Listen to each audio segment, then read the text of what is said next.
बिस्मिल्लाहिर्रहमानिर्रहीम। I am professor Abid Umar from Grip institute Multan. देखो बेटा, आज हमारा जो टॉपिक है वो हमने करना है न्यूक्लिक एसिड। कौन सा टॉपिक करना है? हमने न्यूक्लिक एसिड के बारे में जो है बेटा वो पढ़ना है।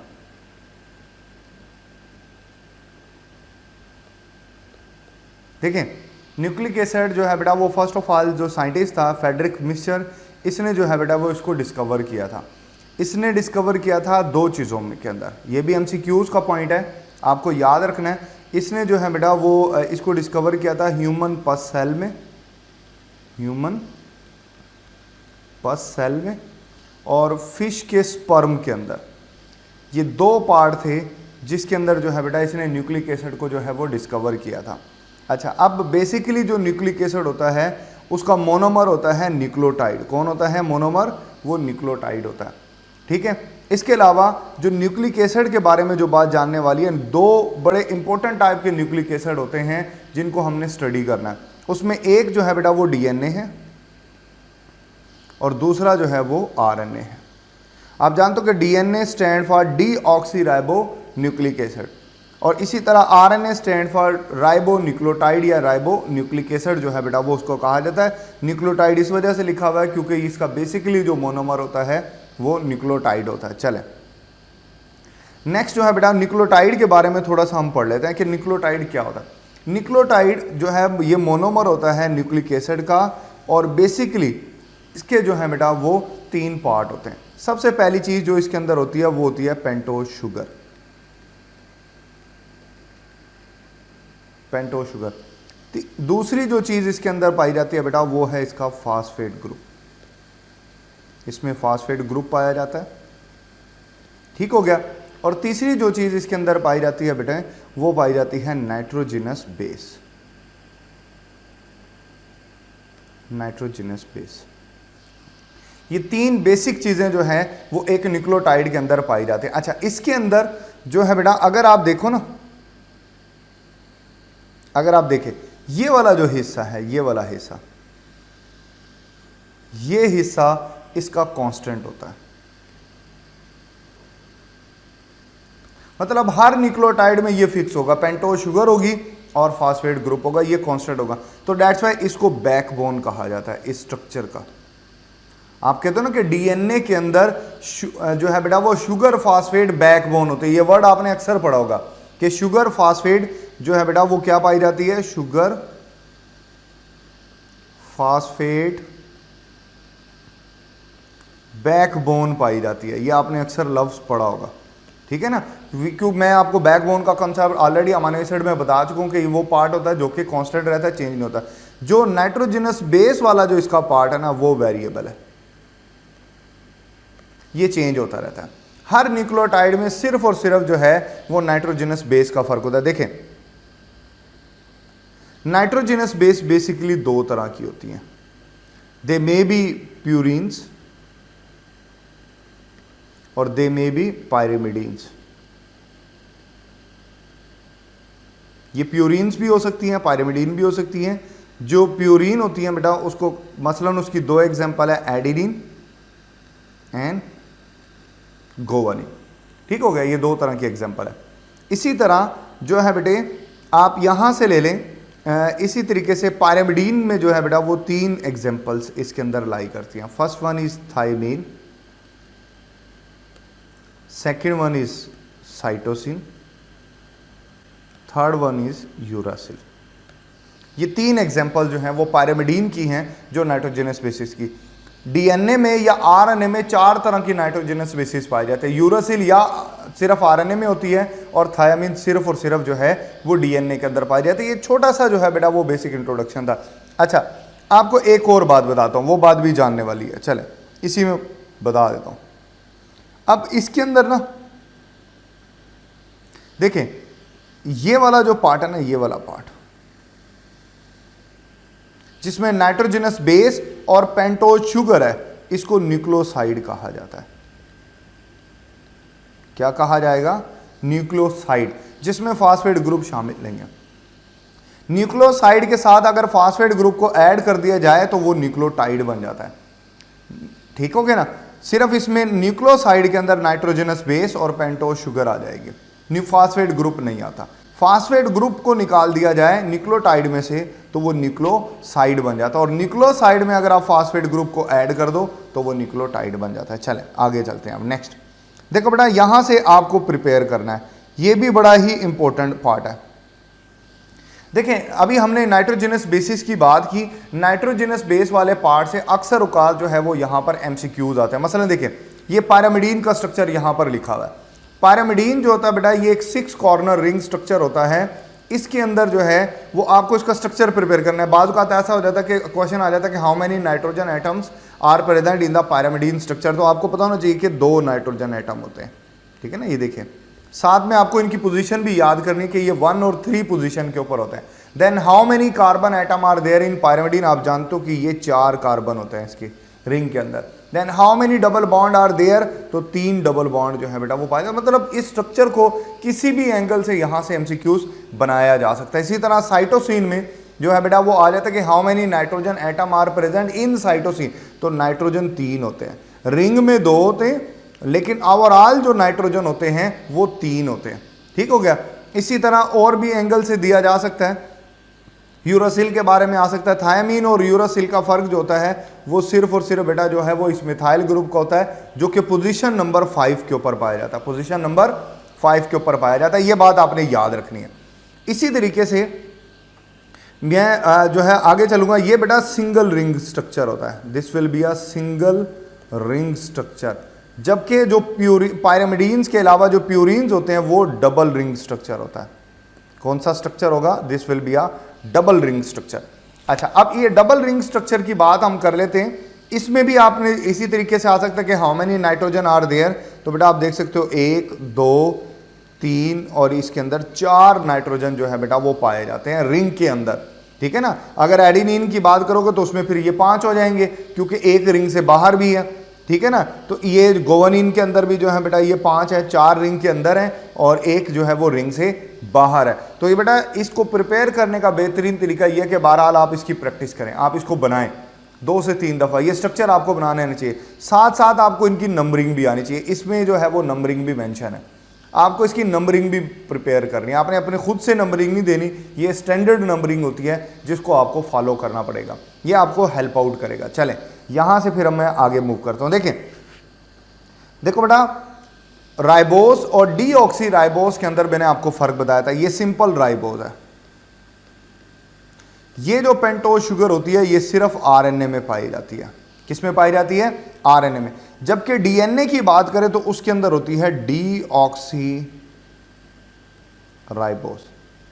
जब मैंने आपको कार्बोहाइड्रेट पढ़ाया था उस वक्त बेटा ये बात मैंने आपको बताई थी, ये डीएनए में पाई जाती है। पेंटो जरा मॉडिफाइड किस्म की जो है वो पेंटोज शुगर होती है। आप देखें ये जो कार्बन नंबर 2 है यहाँ पर OH है राइबोस में, लेकिन यहाँ कार्बन नंबर 2 के पास सिर्फ हाइड्रोजन है, यहाँ पर एक ऑक्सीजन रिमूव है, इसीलिए वर्ड लिखा हुआ है डीऑक्सी, ठीक है ना, कि कार्बन नंबर 2 से एक ऑक्सीजन जो है वो यहाँ पर मूव है, तो इसको डीऑक्सी राइबोस आप बोलेंगे। और ये डीएनए के अंदर जो है बेटा वो पाई जाती है। ये एक बेसिक बात है, आपने ये भी जहन में जो है वो रखनी है। अच्छा अब इसके बाद इंपॉर्टेंट चीज़ क्या है कि बेटा ये न्यूक्लियोटाइड्स आपस में अटैच होते हैं। आपस में अटैच होने के बाद they will develop the फास्फोडाइएस्टर bond. ये बातें कुछ समझने वाली हैं, ये मैं आपको खुद से समझाता हूँ। देखें एक जो न्यूक्लियोटाइड होता है ना, सबसे पहले तो हम उसका एक स्ट्रक्चर ड्रॉ कर लेते हैं एक न्यूक्लियोटाइड का। देखें एक न्यूक्लियोटाइड कुछ इस तरीके से होता है,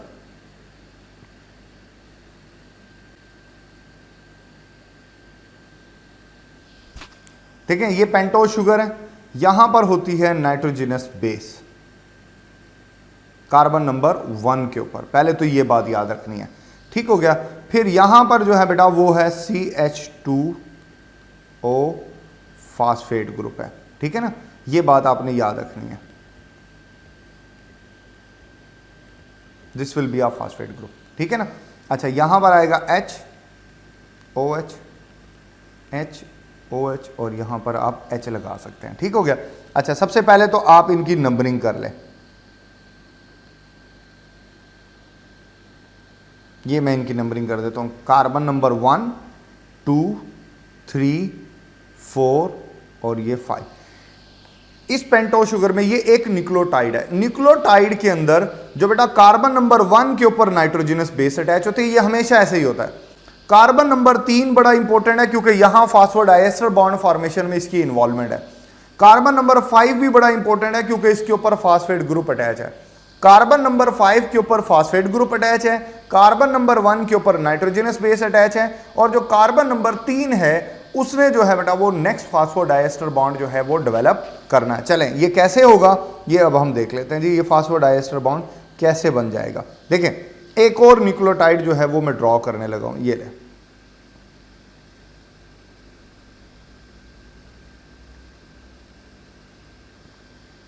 ये अब आप देख सकते हैं यहां पर बेस है, नाइट्रोजनस बेस है,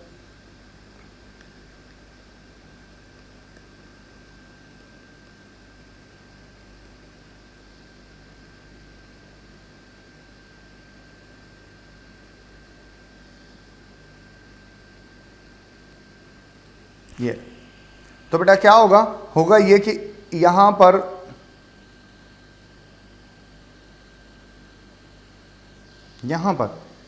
इसका जो है बेटा वो OH और इसका H ये आपस में मिल जाएगा, और आपस में मिलने के बाद क्या बनेगा, वाटर, और ये दो न्यूक्लियोटाइड्स जो हैं ये आपस में बेटे अटैच हो जाएंगे। ये किस तरीके से होंगे देखिए मैं बताता हूँ।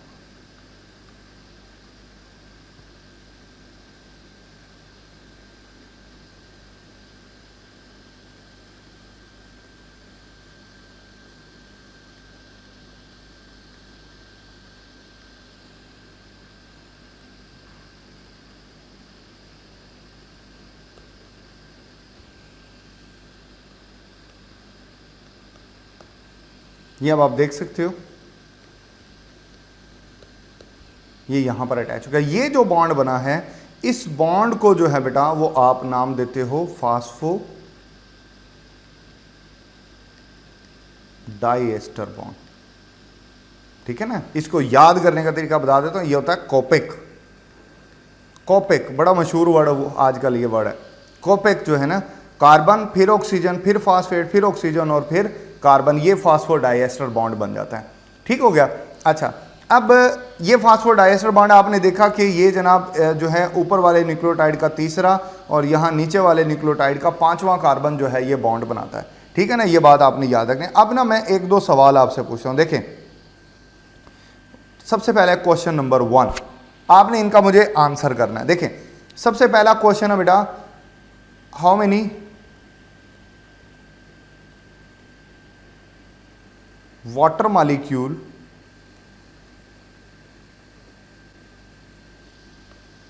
release when phosphodiester bond form, कि जनाब जब फास्फोडाइएस्टर बॉन्ड बनता है तो तब कितने वाटर मॉलिक्यूल रिलीज होंगे। दूसरा सवाल, how many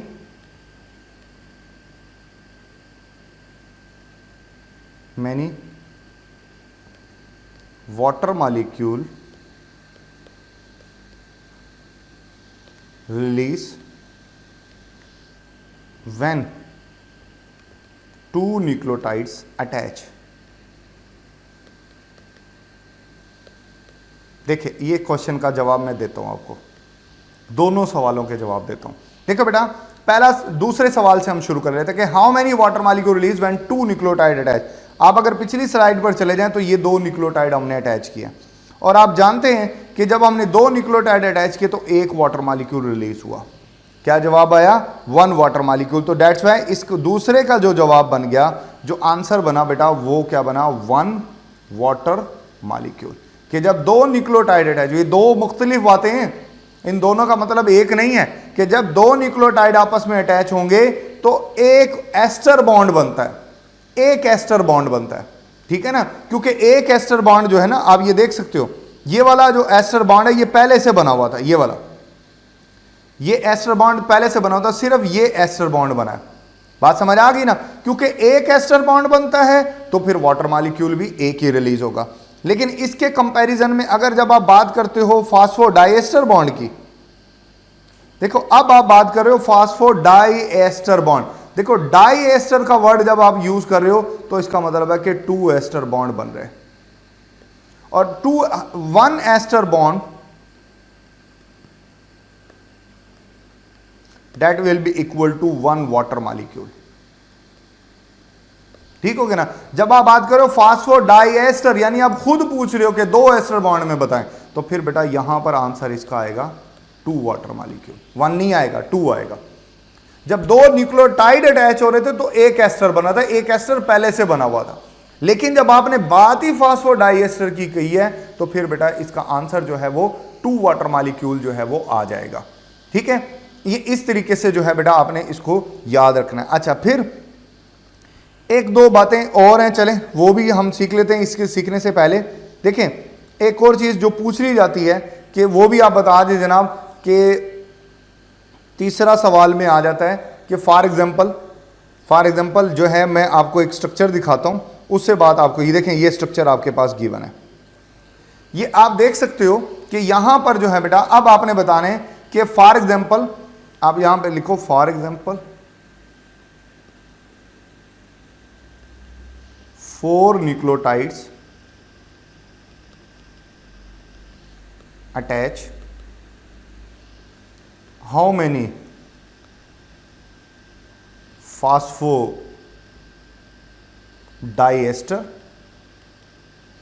and ester bonds form। जी, सवाल यह है कि 4 न्यूक्लियोटाइड आपस में जुड़े हुए हैं, 4 न्यूक्लियोटाइड अगर आपस में जुड़े हैं तो उसमें कितने फास्फोडाइएस्टर बॉन्ड होंगे और कितने एस्टर बॉन्ड होंगे, ये बात आपने बतानी है। इसका बड़ा सिंपल सा फार्मूला देखें, फास्फोडाइएस्टर बॉन्ड आप लिखें,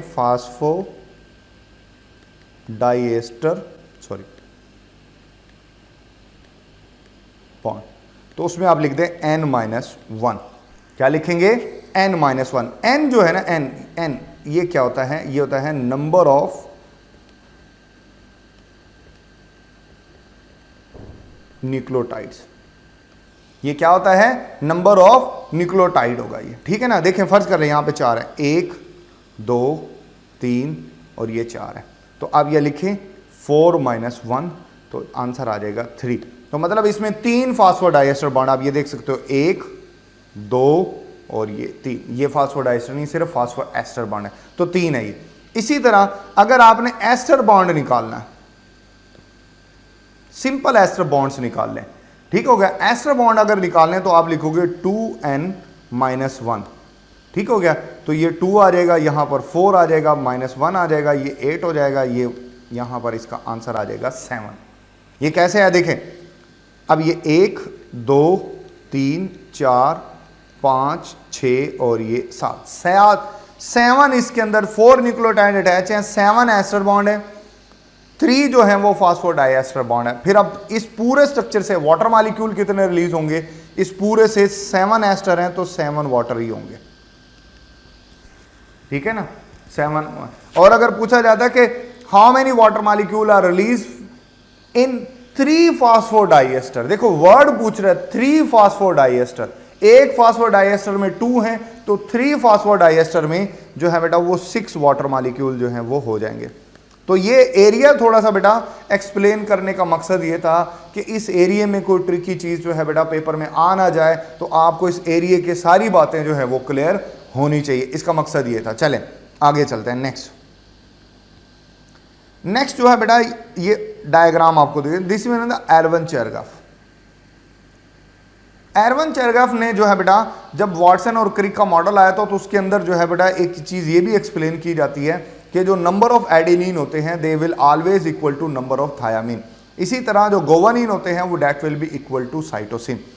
अब इसका कॉन्सेप्ट समझने के लिए मैं आपको एक एमसीक्यूज वाइज एक एग्जांपल देता हूं। फॉर एग्जांपल आपके पास एडेनिन जो है वो 20% है, तो आप बताएं कि साइटोसिन कितने परसेंट होगी, साइटोसिन जो है वो कितने परसेंट होगी, ये आपने बात बतानी है। बड़ी आसानी से एरवन चेरगॉफ का रूल इस्तेमाल करके आप बता सकते हो। देखिए अगर एडेनिन 20% है तो कंफर्म बात है कि थायामीन भी 20% होगी, ठीक हो गया ना। तो टोटल आपने करना होता है 100, तो ये अगर ये हो गया 40, 20 इसका हो गया, 20 इसका हो गया, तो तो बेटा इसको रखोगे 30, इसको भी रखोगे 30, तो ये हो जाएगा 60 और ये पूरा हो गया 100।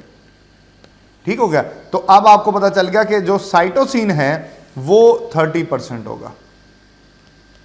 आपने बैलेंस करना है। तो इस तरह जो है बेटा वो आप पता लगा सकते हो। अगर आपको एक पता लग जाए तो आप जो है बड़ी आसानी से जो है बेटा तीनों में से किसी को भी फाइंड आउट जो है वो कर सकते हैं। यहां से एमसीक्यूज आता रहा है, आपने ये याद रखना है। चले, उसके बाद बड़ा ही इंपॉर्टेंट पार्ट है बेटा, आपको पता है कि जनाब एडेनिन और गुवानिन, जो एडेनिन और थायमिन में 2 हाइड्रोजन बॉन्ड होते हैं, साइटोसिन और थायमिन में जो है साइटोसिन और गुवानिन में 3 हाइड्रोजन बॉन्ड होते हैं। और ये एंटी पैरल, बड़ी जर्नल सी बातें, एफएससी लेवल की बातें कि ये एंटी पैरल स्टैंड होते हैं। 1 3 एक जो है बेटा, अगर जो है बेटा वो 3/5 का होता है तो दूसरा 3 जो है बेटा वो 5/3, इस तरीके से ये एंटी पैरल पोजीशन में पाए जाते हैं। अच्छा, ये एक हेलिक्स है, ये आपको दिखाई दे रहा है, दिस वन इज 1 हेलिक्स। एक हेलिक्स के दरमियान का जो डिस्टेंस होता है वो 3.4 नैनोमीटर होता है। और 2 न्यूक्लियोटाइड के दरमियान में अगर डिस्टेंस देखें तो ये निकल आता है 0.03%, और इसका डायामीटर होता है 2 नैनोमीटर। लेकिन ये मैं ना आपको समझाता हूं, मैं आपको खुद बना के समझा देता हूं, फिर आपको ज्यादा अच्छे से समझ आएगा। देखिए, फर्ज कर लें ये डीएनए स्ट्रैंड है, ठीक हो गया। तो बेटा ये एक हेलिक्स होती है। एक हेलिक्स के अंदर ना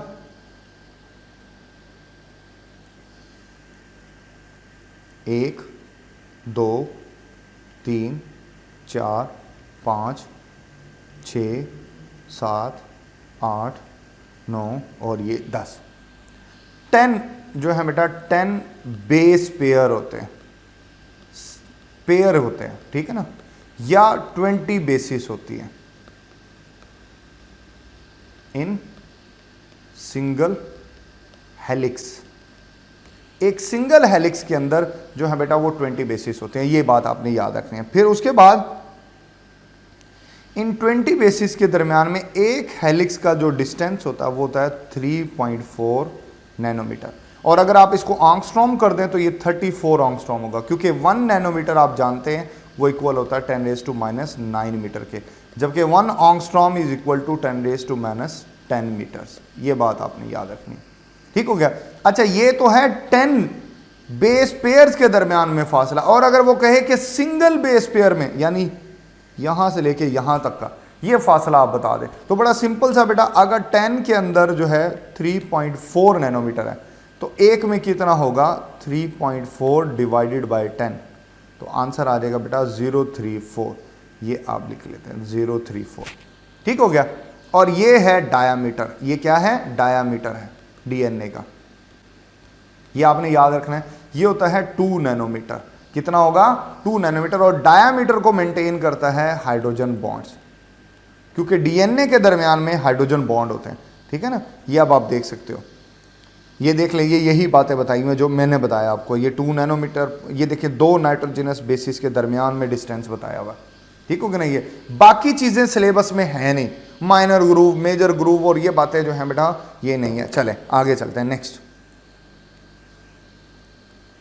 अच्छा, उसके बाद ये जो डीएनए का ये मेन स्ट्रक्चर था, ये सारे का सारा जो पार्ट है बेटा, ये सारा कॉन्सेप्चुअल था। ये एरिया वो एरिया था जो बेटे आपको प्रिपेयर करना है। इस एरिया में से एमसीक्यूज आते हैं। ये सारा एरिया जो है मैंने वो जिस तरीके से प्रॉपरली उसको करना था मैंने आपको करके दिखाया है, ताकि आपका ये हिस्सा प्रिपेयर हो। चले, यहाँ पर हमारा ये टॉपिक मुकम्मल होता है जो है बेटा। इस इंशाल्लाह नेक्स्ट टॉपिक में हम आरएनए करेंगे। थैंक यू, अल्लाह हाफिज़।